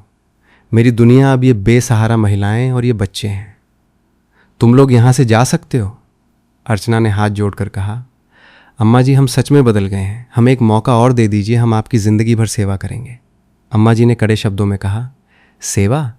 मुझे तुम्हारी सेवा की कोई ज़रूरत नहीं है। जब मुझे ज़रूरत थी तब तुम लोगों ने मुझे दुत्कार दिया था। आज जब मेरे पास सब कुछ है तो तुम सेवा का नाटक कर रहे हो। चले जाओ यहाँ से और मुझे कभी अपनी शक्ल मत दिखाना। मानव और अर्चना बहुत गिड़गिड़ाए, लेकिन अम्मा जी का दिल नहीं पसीजा। वे दोनों निराश होकर वहाँ से लौट गए। उन्हें समझ आ गया था कि उन्होंने अपनी माँ का प्यार हमेशा के लिए खो दिया है। अम्मा जी जानती थी कि अगर वे उन्हें माफ़ कर देंगी तो वे कभी भी अपनी गलती से नहीं सीखेंगे। उन्हें उनके हाल पे छोड़ना ही उनके लिए सबसे बड़ी सीख थी। अम्मा जी ने अपना सारा ध्यान संस्था के काम में लगा दिया। उन्होंने एक नया नियम बनाया कि संस्था में केवल वही महिलाएं रहेंगी जो सच में ज़रूरतमंद हैं और जो मेहनत करना चाहती हैं। अम्मा जी ने शहर के अलग अलग हिस्सों में भी अपनी संस्था की शाखाएं खोलने का फैसला किया ताकि ज़्यादा से ज़्यादा महिलाओं तक मदद पहुंच सके। इस काम में सुनैना, कोमल प्रसाद, गौरी और रिया ने उनका पूरा साथ दिया। अम्मा जी का जीवन अब पूरी तरह से समाज सेवा को समर्पित हो चुका था। वे सुबह से लेकर रात तक संस्था के कामों में व्यस्त रहती थी। उनके चेहरे पर एक अजीब सी शांति और सुकून था जो पहले कभी नहीं था। उन्होंने दुनिया को दिखा दिया था कि एक औरत अगर ठान लें तो वो कुछ भी कर सकती है। अम्मा जी की कहानी अब केवल एक घर की कहानी नहीं बल्कि पूरे समाज के लिए एक मिसाल बन चुकी थी। उनकी बिजनौरी केवल हवा देने का साधन नहीं बल्कि महिलाओं की आज़ादी और स्वावलंबन का प्रतीक बन गई थी। लोग अम्मा जी को सम्मान से बिजनौरी वाली अम्मा कहने लगे थे। अम्मा जी की उम्र बढ़ रही थी लेकिन उनका हौसला अभी भी जवान था। वे हर दिन कुछ नया सीखने और करने की चाह रखती थी। उन्होंने गौरी से कहा, बेटी मैं चाहती हूँ कि तुम इस संस्था को आगे बढ़ाओ। तुम पढ़ी लिखी हो, तुम इन महिलाओं को और भी बहुत कुछ सिखा सकती हो। गौरी ने दादी का हाथ पकड़कर कहा, दादी आप चिंता मत करो, मैं आपका ये सपना ज़रूर पूरा करूँगी। मैं आपके इस काम को कभी रुकने नहीं दूंगी। अम्मा जी ने गौरी के माथे को चूमा और उन्हें लगा कि उनका जीवन अब सफल हो गया है। उन्होंने जो बीज बोया था वो अब एक विशाल पेड़ बन चुका था जिसकी छांव में हजारों महिलाएं सुकून की सांस ले रही थीं। अम्मा जी का ये सफ़र कई चुनौतियों और संघर्षों से भरा था, लेकिन उन्होंने कभी हार नहीं मानी। उन्होंने अपने हर दुख को अपनी ताकत बनाया और आज वे एक ऐसी मुकाम पर थीं जहां हर कोई उनके सामने नतमस्तक था। अम्मा जी की कहानी हमें ये सिखाती है कि चाहे परिस्थितियां कितनी भी कठिन क्यों ना हो, हमें कभी भी उम्मीद नहीं छोड़नी चाहिए और अपने हुनर पर विश्वास रखना चाहिए। जीवन के इस मोड़ पे आकर अम्मा जी को ये भी एहसास हुआ कि अगर कोमल प्रसाद और सुनैना ना होते तो शायद वे उस अंधेरी कोठरी में ही घुट घुट कर मर जाती। उन्होंने एक दिन कोमल प्रसाद को अपने पास बुलाया और कहा, बेटा तुमने मेरे लिए जो किया है उसका कर्ज मैं 7 जन्मों में भी नहीं चुका सकती। तुमने मुझे ना केवल एक नया जीवन दिया बल्कि मुझे मेरे अस्तित्व का एहसास कराया। कोमल प्रसाद ने अम्मा जी के पैर छूकर कहा, अम्मा जी आपने मुझे बेटा कहा है तो फिर कर्ज कैसा? ये तो मेरा फर्ज था और मुझे खुशी है कि मैं आपके किसी काम आ सका। आपकी हिम्मत और जज्बे ने मुझे भी जीवन में बहुत कुछ सिखाया है। अम्मा जी मुस्कुराईं और उन्होंने अपनी बनाई हुई एक बहुत ही खास बिजनौरी कोमल प्रसाद को भेंट की। ये बिजनौरी उन्होंने अपने हाथों से बहुत ही बारीकी से बनाई थी और इस पर कोमल प्रसाद और सुनैना का नाम लिखा था। कोमल प्रसाद की आंखें भर आईं। उन्होंने वो बिजनौरी बहुत ही सम्मान के साथ अपने माथे से लगा ली। संस्था की इमारत का काम अब पूरा हो चुका था। ये एक बहुत ही विशाल और सुंदर इमारत थी। उद्घाटन के दिन पूरे शहर को आमंत्रित किया गया था। इमारत को बहुत ही खूबसूरती से सजाया गया था। चारों तरफ अम्मा जी द्वारा बनाई गई कलाकृतियां प्रदर्शित की गई थीं। उद्घाटन समारोह में शहर के महापौर श्रीमान खन्ना और कई अन्य गणमान्य व्यक्ति उपस्थित थे। अम्मा जी ने खुद अपने हाथों से फीता काटकर इमारत का उद्घाटन किया। तालियों की गड़गड़ाहट से पूरा प्रांगण गूंज उठा। मंच पर खड़े होकर अम्मा जी ने सबको संबोधित करते हुए कहा, आज का ये दिन मेरे जीवन का सबसे खुशी का दिन है। ये इमारत केवल ईंट और पत्थर से नहीं बनी है बल्कि इसमें उन सभी महिलाओं के आंसू, पसीना और संघर्ष मिला हुआ है जिन्होंने कभी हार नहीं मानी। ये इमारत एक प्रतीक है कि हम महिलाएं कमज़ोर नहीं हैं। उनका भाषण सुनकर वहाँ उपस्थित सभी लोग भावुक हो गए। गौरी और रिया ने अम्मा जी को गले से लगा लिया। अब इस नई इमारत में महिलाओं के लिए प्रशिक्षण केंद्र, सिलाई केंद्र और एक प्रदर्शनी कक्ष भी बनाया गया था। अम्मा जी खुद हर रोज़ वहाँ जाती और महिलाओं को काम सिखाती। समय बीतता गया और अम्मा जी की संस्था का नाम पूरे देश में फैल गया। सरकार ने भी उनके काम की सराहना की और उन्हें राष्ट्रीय स्तर पर सम्मानित करने का निर्णय लिया। अम्मा जी को राष्ट्रपति भवन से निमंत्रण आया। ये खबर सुनते ही पूरी संस्था में खुशी की लहर दौड़ गई। अम्मा जी के लिए ये एक सपने जैसा था। उन्होंने कभी नहीं सोचा था कि एक दिन उन्हें देश के सबसे बड़े मंच पर सम्मानित किया जाएगा। वे सुनैना और कोमल प्रसाद के साथ दिल्ली गईं। राष्ट्रपति भवन का नज़ारा बहुत ही भव्य था। जब अम्मा जी का नाम पुकारा गया तो पूरा कक्ष तालियों से गूंज उठा। राष्ट्रपति ने उन्हें शॉल ओढ़ाकर और प्रशस्ति पत्र देकर सम्मानित किया। अम्मा जी ने सम्मान ग्रहण करते हुए कहा, ये सम्मान मेरा नहीं बल्कि देश की हर उस महिला का है जो अपने हक के लिए लड़ रही है। ये पल उनके जीवन का सबसे गौरवान्वित करने वाला पल था। जब वे दिल्ली से वापस अपने शहर लौटी तो उनका ढोल नगाड़ों के साथ स्वागत किया गया। शहर के लोग सड़कों पर उनके दर्शन के लिए खड़े थे। अम्मा जी ने हाथ जोड़कर सबका अभिवादन किया। लेकिन इस सारी चमक दमक और सम्मान के बीच भी अम्मा जी का दिल अपनी मिट्टी से जुड़ा हुआ था। वे आज भी वही सादा जीवन जीती थीं। वे आज भी अपने हाथों से बिजनौरी बनाती थीं और अपनी संस्था की महिलाओं के साथ ज़मीन पर बैठकर खाना खाती थीं। उनका मानना था कि इंसान को कभी भी अपनी जड़ों को नहीं भूलना चाहिए। एक दिन अम्मा जी अपनी संस्था के प्रांगण में बैठी धूप सेक रही थीं। तभी एक बूढ़ी औरत उनके पास आई। उसके कपड़े फटे हुए थे और वो बहुत कमज़ोर लग रही थी। अम्मा जी ने उसे अपने पास बिठाया और पानी पिलाया। उस औरत ने रोते हुए बताया कि उसके बेटों ने उसे जायदाद के लिए घर से निकाल दिया है और अब उसके पास जाने के लिए कोई जगह नहीं है। अम्मा जी की आंखें डबडबा आईं। उन्हें एक बार फिर अपना अतीत याद आ गया। उन्होंने उस औरत के आंसू पोंछे और कहा, बहन तू रो मत, आज से ये जगह तेरा घर है, यहाँ तुझे कोई दुख नहीं होगा। अम्मा जी ने तुरंत मीरा को बुलाया और उस औरत के रहने और खाने का इंतज़ाम करने को कहा। ये देखकर गौरी जो वहाँ खड़ी थी उसने दादी से पूछा, दादी आप इतनी अच्छी कैसे हैं? जिन लोगों ने आपको इतना दर्द दिया आप उनके जैसे लोगों से नफ़रत क्यों नहीं करती? अम्मा जी ने मुस्कुरा कर कहा, बेटी अगर मैं भी उनके जैसी बन जाऊंगी तो मुझ में और उनमें क्या फ़र्क रह जाएगा? नफ़रत का जवाब नफ़रत से देना बहुत आसान है, लेकिन नफ़रत को प्यार से जीतना ही असली इंसानियत है। मैंने अपने जीवन में बहुत दुख सहे हैं, इसलिए मैं किसी और को दुखी नहीं देख सकती। गौरी दादी की बात सुनकर बहुत प्रभावित हुई। उसने मन ही मन तय किया कि वो भी अपनी दादी की तरह एक अच्छी इंसान बनेगी। अम्मा जी का जीवन एक बहती हुई नदी की तरह था जो अपने रास्ते में आने वाली हर बाधा को पार करते हुए आगे बढ़ रही थी और अपने आसपास के वातावरण को हरा भरा कर रही थी। उनके स्पर्श से न जाने कितने मुरझाए हुए चेहरे खिल उठे थे। अम्मा जी ने उस बूढ़ी औरत का नाम पूछा तो उसने अपना नाम कमला बताया। कमला भी कभी एक बहुत ही अमीर घर की मालकिन हुआ करती थी, लेकिन उसके बेटों के लालच ने उसे सड़क पर ला दिया था। अम्मा जी ने कमला को अपने साथ रखा और उसे भी अपना हुनर सिखाना शुरू किया। कमला के हाथों में भी एक अजीब सा जादू था। उसने बहुत ही जल्दी बिजनौरी और क्रोशिया की बारीक रचनाएं सीख लीं। अम्मा जी और कमला अब एक साथ बैठकर काम करतीं और अपने सुख दुख बांटतीं। संस्था में अब लगभग 200 महिलाएं रह रही थीं और सभी आत्मनिर्भर बन चुकी थीं। गौरी ने अब अपनी पढ़ाई पूरी कर ली थी और उसने पूरी तरह से संस्था का कामकाज संभाल लिया था। वो संस्था के लिए नए नए बाज़ार तलाशती और महिलाओं द्वारा बनाए गए सामान को देश के बड़े बड़े शहरों में भेजने की व्यवस्था करती। रिया भी विद्यालय के बाद अपना समय संस्था में देती। उसने महिलाओं के लिए स्वास्थ्य और स्वच्छता से जुड़े कई कार्यक्रम शुरू किए। कोमल प्रसाद और सुनैना भी हमेशा किसी न किसी रूप में मदद के लिए तत्पर रहते। एक दिन की बात है, अम्मा जी के पास एक ख़त आया। ये ख़त किसी अनाथालय से आया था। अनाथालय के संचालक ने लिखा था कि उनके पास बहुत सी ऐसी बच्चियां हैं जिन्हें सिलाई और कढ़ाई का काम सीखने की बहुत इच्छा है, लेकिन उनके पास कोई सिखाने वाला नहीं है। उन्होंने अम्मा जी से अनुरोध किया था कि क्या वे अपनी संस्था की कुछ महिलाओं को उन बच्चियों को काम सिखाने के लिए भेज सकती हैं। अम्मा जी ने तुरंत इस प्रस्ताव को स्वीकार कर लिया।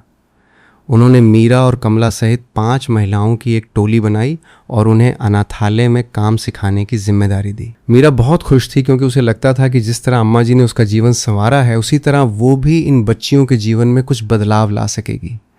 अनाथालय की बच्चियां मीरा और अन्य महिलाओं से काम सीखकर बहुत खुश थीं। वे बहुत ही लगन से काम सीखतीं और नई नई चीज़ें बनातीं। अम्मा जी की ये पहल बहुत सफल रही और जल्द ही शहर के अन्य अनाथालयों से भी ऐसे ही अनुरोध आने लगे। अम्मा जी ने अपनी संस्था का दायरा और बढ़ा दिया। उन्होंने तय किया कि अब वे केवल बेसहारा महिलाओं की ही नहीं बल्कि उन सभी बच्चियों की भी मदद करेंगी जो अपने पैरों पर खड़ा होना चाहती हैं। इस बीच मानव की हालत दिन प्रतिदिन बदतर होती जा रही थी। ढाबे से भी उसे काम से निकाल दिया गया था क्योंकि वो वहाँ भी काम चोरी करने लगा था। अर्चना भी अब बीमार रहने लगी थी। गरीबी और भुखमरी ने दोनों को पूरी तरह से तोड़ कर रख दिया था। एक दिन मानव सड़क किनारे बैठकर भीख मांग रहा था। उसके कपड़े फटे हुए थे और दाढ़ी बढ़ी हुई थी। तभी वहाँ से गौरी अपनी गाड़ी में गुजर रही थी। उसकी नज़र मानव पर पड़ी। पहले तो वो उसे पहचान नहीं पाई, लेकिन जब उसने ध्यान से देखा तो उसके होश उड़ गए। वो गाड़ी से उतरी और मानव के पास गई। मानव ने भी अपनी बेटी को पहचान लिया। वो शर्म से पानी पानी हो गया और अपनी नज़रें चुराने लगा। गौरी की आंखों में आंसू आ गए। उसने कभी सपने में भी नहीं सोचा था कि उसके पिता की ये हालत होगी। उसने कांपती हुई आवाज़ में पूछा, पिताजी आप यहाँ इस हालत में? मानव कुछ नहीं बोल पाया। वो बस फूट फूट कर रोने लगा। गौरी ने तुरंत मानव को अपनी गाड़ी में बिठाया और उसे अपने घर ले गई। अर्चना की हालत देखकर तो गौरी और भी ज़्यादा परेशान हो गई। वो बहुत ही कमज़ोर हो गई थी और खांस खांस कर उसका बुरा हाल था। गौरी ने तुरंत चिकित्सक को बुलाया और अपनी माँ का इलाज शुरू करवाया। उसने अपने माता पिता के लिए खाने पीने का अच्छा इंतज़ाम किया। जब अम्मा जी को गौरी के माध्यम से ये सब पता चला तो उनका दिल एक बार फिर पसीज गया। वे भले ही उनसे कितना भी नाराज़ क्यों ना हो, लेकिन आखिर मानव उनका बेटा था। अम्मा जी गौरी के साथ उनके घर गईं। मानव और अर्चना अम्मा जी को देखकर उनके पैरों में गिर पड़े। उन्होंने अम्मा जी से बहुत माफ़ी मांगी। अम्मा जी ने उन्हें उठाया और कहा, मैंने तुम्हें बहुत पहले ही माफ़ कर दिया था, लेकिन मैं चाहती थी कि तुम्हें अपनी गलती का असली एहसास हो। आज तुम्हारी ये हालत देखकर मुझे खुशी नहीं हो रही है, बल्कि मुझे दुख है कि मेरे ही बच्चों को इस तरह के दिन देखने पड़े। लेकिन ये सब तुम्हारे ही कर्मों का फल है। मानव ने रोते हुए कहा, हाँ माँ, हम बहुत बड़े पापी हैं, हमें सज़ा मिलनी ही चाहिए थी, लेकिन गौरी ने हमें बचा लिया। वो सच में एक फरिश्ता है। अम्मा जी ने कहा, हाँ गौरी सच में एक बहुत अच्छी बच्ची है। उसने साबित कर दिया है कि संस्कार कभी भी खराब माहौल में भी नहीं मरते। अब तुम लोग यहाँ आराम से रहो और अपने स्वास्थ्य का ध्यान रखो। अम्मा जी ने मानव और अर्चना को आर्थिक मदद देने से मना कर दिया, लेकिन गौरी को उन्हें सहारा देने की पूरी छूट दी। वे चाहती थीं कि मानव और अर्चना अपने पैरों पर फिर से खड़े हों। मानव ने भी अब तय कर लिया था कि वो अपनी ज़िंदगी को सुधारेगा। गौरी की मदद से उसने एक छोटी सी नौकरी ढूंढ ली और मेहनत से काम करने लगा। अर्चना भी ठीक होने के बाद घर के कामों में मदद करने लगी।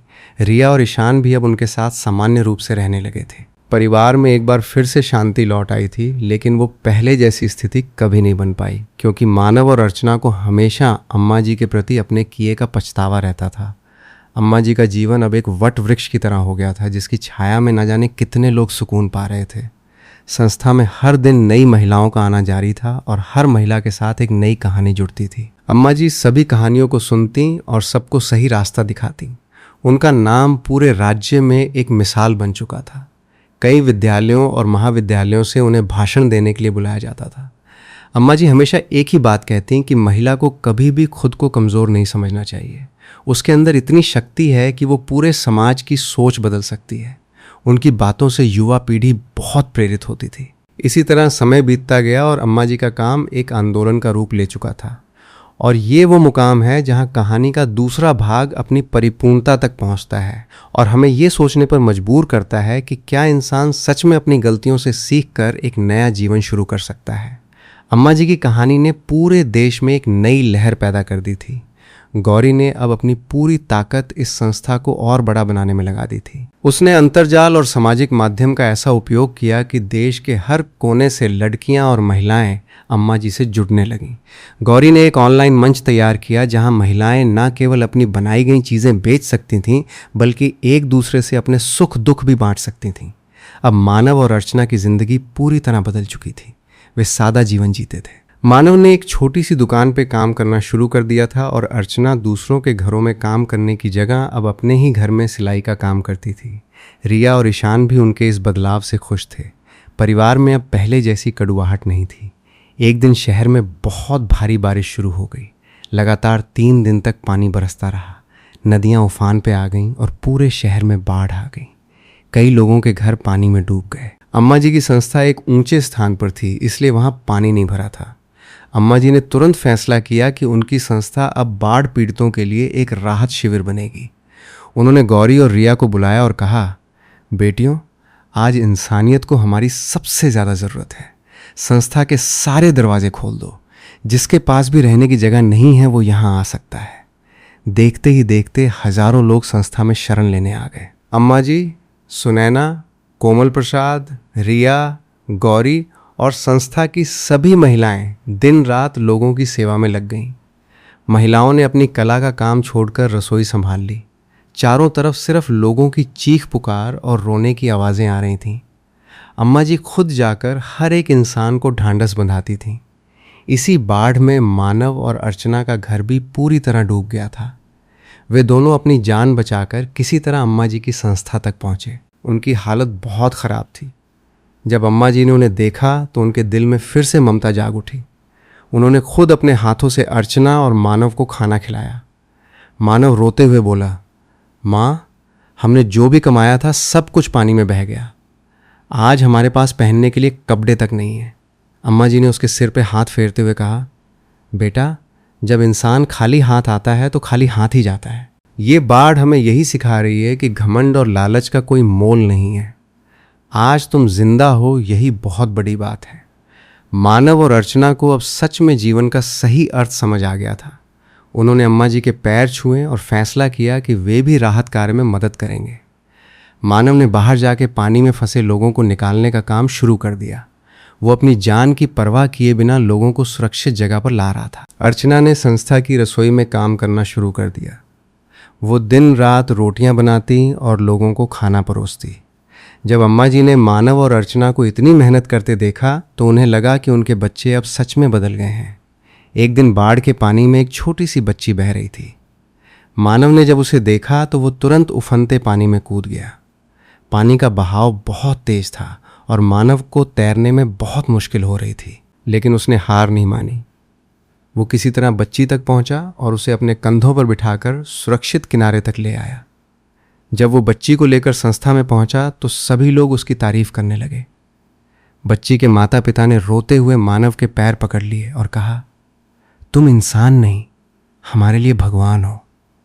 मानव की आंखों में आंसू आ गए। उसने पहली बार जीवन में इतनी सच्ची खुशी महसूस की थी। अम्मा जी ये सब देख रही थी। उन्होंने आगे बढ़कर मानव को गले लगा लिया और कहा, आज तूने सच में मेरा सिर ऊंचा कर दिया। मुझे तुझ पर गर्व है मेरे बेटे। मानव अपनी माँ के गले लगकर बच्चों की तरह रोने लगा। उसने कहा, माँ, मुझे आपकी वो पुरानी बिजनौरी याद आ रही है जिसे मैंने गुस्से में फेंक दिया था। आज मुझे समझ आया कि उस बिजनौरी में सिर्फ हवा नहीं थी, उसमें आपका प्यार, आपकी मेहनत और आपके संस्कार थे। मैंने उसे नहीं बल्कि अपने जीवन की सबसे कीमती चीज़ को फेंका था। बाढ़ का पानी धीरे धीरे कम होने लगा और लोग अपने घरों को लौटने लगे। अम्मा जी की संस्था ने इस दौरान जो काम किया था उसकी चर्चा पूरे राज्य में हो रही थी। सरकार ने अम्मा जी को एक विशेष सम्मान देने की घोषणा की। बाढ़ के बाद बीमारियों का खतरा बढ़ गया था। अम्मा जी ने तुरंत चिकित्सकों की एक टोली बुलाई और संस्था में ही एक छोटा सा अस्पताल शुरू कर दिया। अर्चना और रिया दिन रात मरीजों की सेवा कर रही थीं। गौरी ने सामाजिक माध्यम के द्वारा बाढ़ पीड़ितों के लिए बहुत सा पैसा इकट्ठा किया और लोगों के घर दोबारा बनाने में मदद की।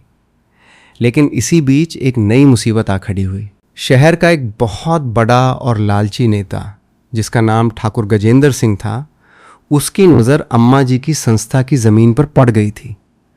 वो उस ज़मीन पर एक बड़ा बाजार बनाना चाहता था। उसने कई बार कोमल प्रसाद को धमकी दी थी कि वो संस्था खाली कर दें, लेकिन कोमल प्रसाद ने उसकी एक नहीं सुनी। जब बाढ़ के बाद सब कुछ शांत हो गया तो गजेंद्र सिंह ने एक नया खेल खेला। उसने कुछ झूठे दस्तावेज बनवाए और अदालत में दावा कर दिया कि जिस ज़मीन पर अम्मा जी की संस्था बनी है वो ज़मीन उसकी है। अदालत ने संस्था को संदेश भेज दिया कि उन्हें वो ज़मीन खाली करनी पड़ेगी। ये खबर सुनते ही संस्था की सभी महिलाएं रोने लगीं। उनके लिए वो संस्था सिर्फ एक इमारत नहीं बल्कि उनका घर और उनकी पहचान थी। अम्मा जी भी बहुत परेशान हो गईं। कोमल प्रसाद और सुनैना ने कई वकीलों से बात की, लेकिन गजेंद्र सिंह बहुत ताकतवर आदमी था और कोई भी वकील उसके खिलाफ मुकदमा लड़ने को तैयार नहीं था। गजेंद्र सिंह एक दिन अपने गुंडों के साथ संस्था पहुंच गया और अम्मा जी से बदतमीजी करने लगा। उसने कहा, ऐ बुढ़िया, बहुत समाज सेवा का नाटक कर लिया तूने। अब चुपचाप ये जगह खाली कर दे वरना मैं बुलडोज़र चलवा दूंगा। अम्मा जी बिल्कुल नहीं डरी। उन्होंने गजेंद्र सिंह की आंखों में आंखें डालकर कहा, ये जगह किसी की बपौती नहीं है, ये उन बेसहारा औरतों का घर है जिन्हें तुम्हारे जैसे लालची लोगों ने सड़कों पर धक्के खाने के लिए छोड़ दिया था। मैं जीते जी इस जगह को खाली नहीं करूंगी। गजेंद्र सिंह गुस्से से आग बबूला हो गया और उसने अपने गुंडों को आदेश दिया कि वे संस्था का सामान बाहर फेंक दें। जैसे ही गुंडों ने आगे बढ़ने की कोशिश की, मानव और ईशान उनके सामने आकर खड़े हो गए। मानव ने कहा, अगर किसी ने मेरी माँ और इन औरतों की तरफ आंख भी उठाकर देखी तो मैं उसकी जान ले लूँगा। मानव का वो रूप देखकर गजेंद्र सिंह के गुंडे एक पल के लिए पीछे हट गए, लेकिन वे संख्या में ज़्यादा थे। इसी बीच गौरी ने अपने फ़ोन से इस पूरी घटना का सीधा प्रसारण सामाजिक माध्यम पर शुरू कर दिया। उसने लोगों से अपील की कि वे अम्मा जी की मदद के लिए आगे आएं। देखते ही देखते हजारों लोग गौरी का चलचित्र देखने लगे। शहर के बहुत सारे युवा और आम लोग गजेंद्र सिंह के खिलाफ सड़कों पर उतर आए। भारी भीड़ संस्था की तरफ बढ़ने लगी। जब गजेंद्र सिंह ने देखा कि पूरा शहर अम्मा जी के समर्थन में आ गया है तो वो घबरा गया। पुलिस भी वहां पहुंच गई और गजेंद्र सिंह को वहां से भागना पड़ा। गौरी की समझदारी ने संस्था को बचा लिया था, लेकिन अभी भी अदालत का मामला बाकी था। अम्मा जी ने हार नहीं मानी। उन्होंने तय किया कि वे खुद अदालत में लड़ेंगी। अगली सुबह अम्मा जी, गौरी, कोमल प्रसाद और संस्था की हजारों महिलाएं अदालत के बाहर शांतिपूर्ण तरीके से बैठ गईं। समाचार वालों ने इस खबर को प्रमुखता से दिखाया। अदालत के अंदर जब सुनवाई शुरू हुई तो अम्मा जी ने न्यायाधीश के सामने अपनी बात रखी। उन्होंने कहा, न्यायाधीश महोदय, ये लड़ाई सिर्फ एक ज़मीन के टुकड़े की नहीं है। ये लड़ाई उन औरतों के आत्मसम्मान की है जिन्हें इस समाज ने ठुकरा दिया था। मेरे पास कोई झूठे दस्तावेज नहीं है, लेकिन मेरे पास इन औरतों के सच्चे आंसू और उनकी मेहनत का पसीना है। न्यायाधीश ने अम्मा जी की बातें बहुत ध्यान से सुनी। तभी अदालत में एक बहुत ही मशहूर और ईमानदार वकील सामने आया।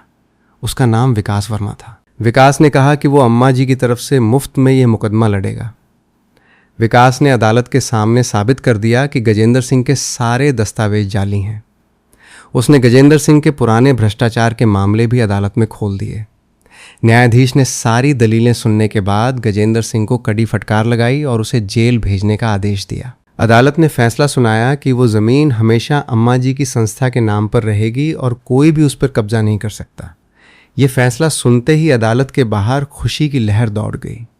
महिलाओं ने एक दूसरे को गले लगा लिया। अम्मा जी की आंखों से खुशी के आंसू बहने लगे। उन्होंने वकील विकास को धन्यवाद दिया।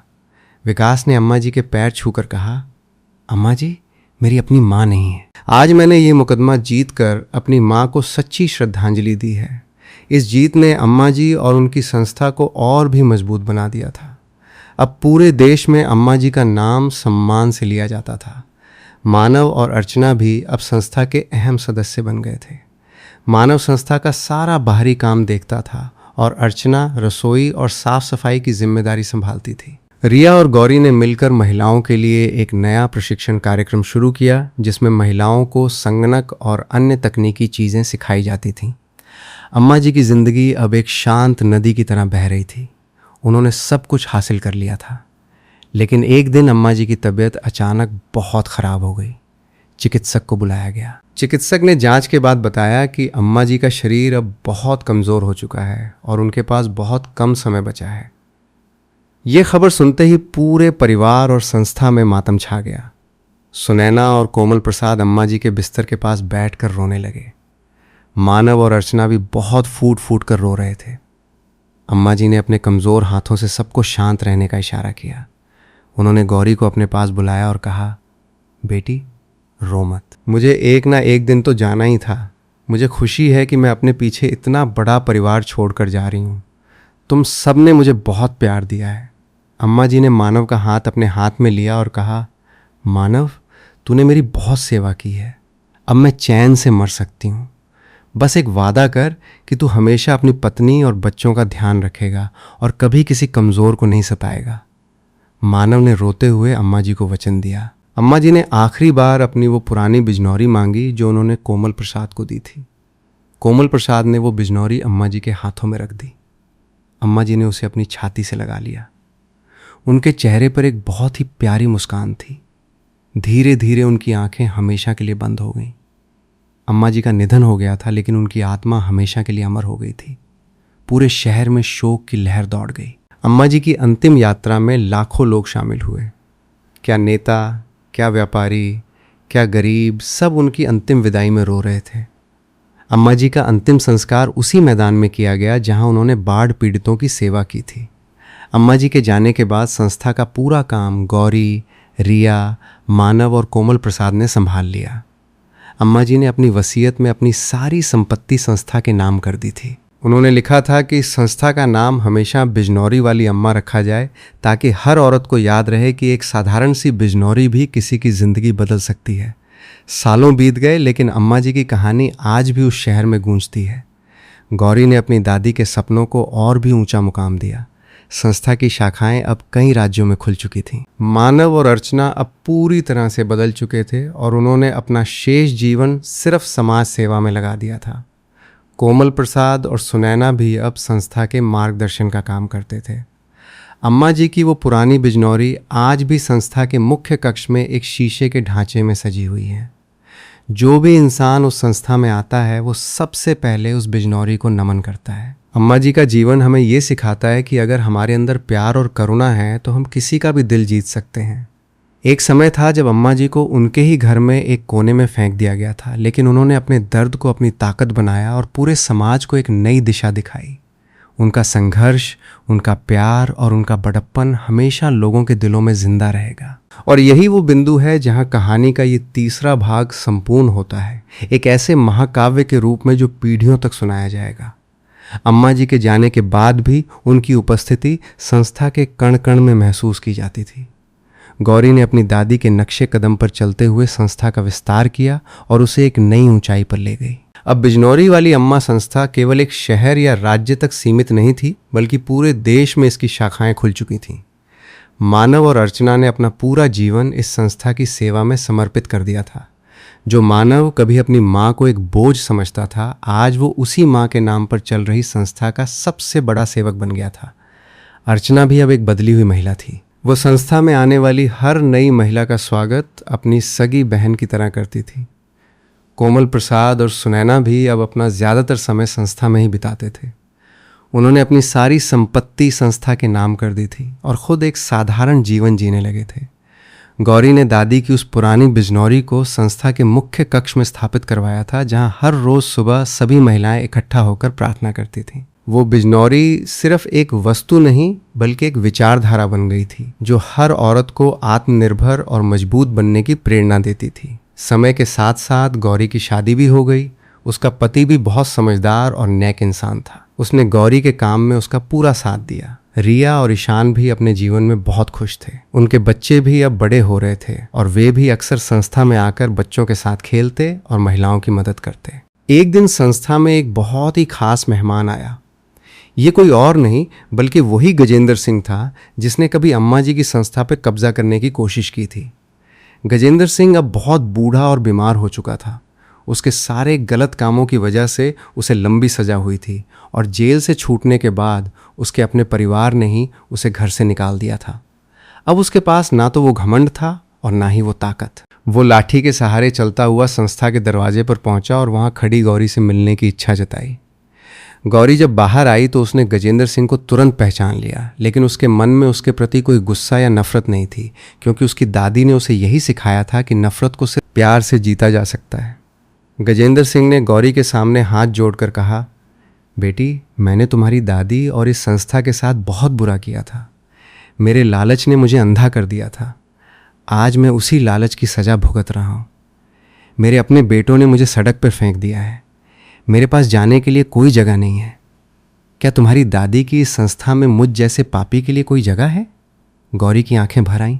उसने गजेंद्र सिंह को सहारा देकर अंदर लाया और कहा, बाबूजी, मेरी दादी हमेशा कहती थी कि जब इंसान को अपनी गलती का एहसास हो जाए तो उसे माफ़ कर देना चाहिए। ये संस्था हर उस इंसान के लिए है जिसे सहारे की ज़रूरत है, चाहे वो कोई भी हो। गजेंद्र सिंह फूट फूट कर रोने लगा। उसे अपनी गलती का बहुत गहरा पछतावा था। संस्था की महिलाओं ने भी उसे माफ़ कर दिया और उसके रहने का इंतज़ाम कर दिया। गजेंद्र सिंह अब अपना सारा समय भगवान की पूजा और संस्था के छोटे मोटे कामों में बिताने लगा। उसने मानव से भी अपने किए की माफ़ी मांगी। मानव ने भी उसे गले लगा लिया और कहा कि अतीत को भूलकर अब एक नई शुरुआत करनी चाहिए। ये देखकर कोमल प्रसाद बहुत खुश हुए। उन्होंने कहा कि अम्मा जी के संस्कार आज भी इस संस्था में जिंदा हैं। अम्मा जी का सपना था कि हर इंसान प्यार और सम्मान के साथ जिए और आज वो सपना सच हो रहा है। गौरी ने महिलाओं के लिए एक नया काम शुरू किया जिसमें वे पुरानी और बेकार चीज़ों से नई और सुंदर चीज़ें बनाती थीं। इस योजना का नाम भी अम्मा जी के नाम पर रखा गया था।